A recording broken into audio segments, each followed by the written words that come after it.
সময় ছিল সবুজে ভরা এক গ্রাম। এই গ্রামের পাশেই ছিল ঘন বন। সেই বনে থাকত এক তরুণ কাঠুরিয়া। তার নাম ছিল নীলু। নীলু খুব গরীব ছিল, কিন্তু তার মন ছিল পরিষ্কার আকাশের মতো।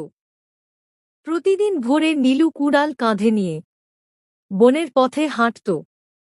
সে কাঠ কাটত ঠিকই, কিন্তু কখনো অকারণে গাছ।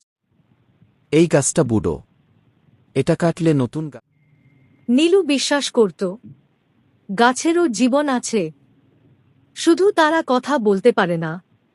কিন্তু নীলু জানত না, এই বন ছিল একটু আলাদা। একদিন হঠাৎ নীলু একটি অদ্ভুত শব্দ শুনল। আমাকে কেটো না। নীলু চমকে উঠল, চারিদিকে তাকাল, দেখল কেউ নেই। কে কথা বলল?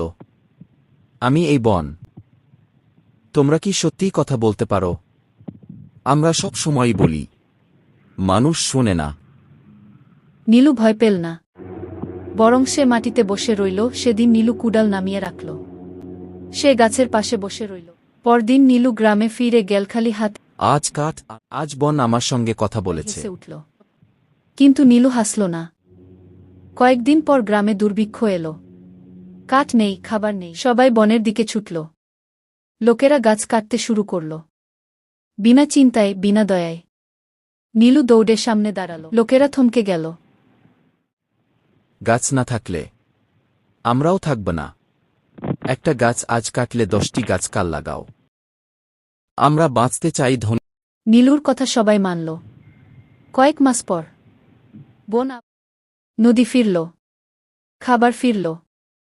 বাদ নীলু। সেদিন থেকে নীলু শুধু কাঠুরিয়া নয়, সে হল বনের রক্ষক। যে মানুষ প্রকৃতিকে সম্মান করে, প্রকৃতিও তাকে রক্ষা করে।